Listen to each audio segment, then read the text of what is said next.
ঝিনাইদহ ৪ আসনের সংসদ সদস্য আনোয়ারুল আজিম আনার হত্যাকাণ্ডের বিচার ও এ বিষয়ে তার মেয়ে স্থানীয় নেতাদের নিয়ে কালীগঞ্জ উপজেলা আওয়ামী লীগ কার্যালয়ে জরুরি মিটিং করবেন কিছুক্ষণ পর। এ বিষয়ে বিস্তারিত জানাতে কালীগঞ্জ উপজেলা আওয়ামী লীগ কার্যালয়ের সামনে থেকে যুক্ত হচ্ছেন ঝিনাইদহ প্রতিনিধি ইমন হাসান।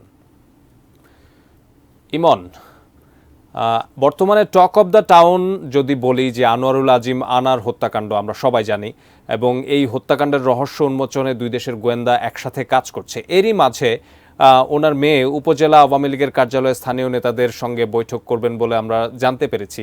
তো কি সিদ্ধান্ত আসতে পারে সেই বৈঠক থেকে, কি তথ্য আছে আপনার কাছে? প্রথমে জানিয়ে রাখি যে আমাদের ঝিনাইদহ ৪ আসনের যে সংসদ সদস্য আনোয়ারুল আজিম আনারের যে ভারতে যাওয়া এবং নিখোঁজ হওয়া এবং তার হত্যাকাণ্ডের ব্যাপারে তো আমরা অনেক কিছু জেনে গেছি অলরেডি। তবে সব থেকে বড় কথা হচ্ছে কালীগঞ্জ যে উপজেলার সেই এখানে তার মেয়ে কিন্তু গতকালকেই ঢাকা থেকে এসেছেন এবং এসে গতকাল মানববন্ধন হয়েছে, পাশাপাশি বিভিন্ন প্রেসের সাথে কথা বলেছেন। তো এখন এই ঝিনাইদহের যে কালীগঞ্জ উপজেলা অর্থাৎ ৪ আসন, সেখানকার আওয়ামী লীগের যে কার্যালয়ে আর এখন নামাজের বিরতি চলছে।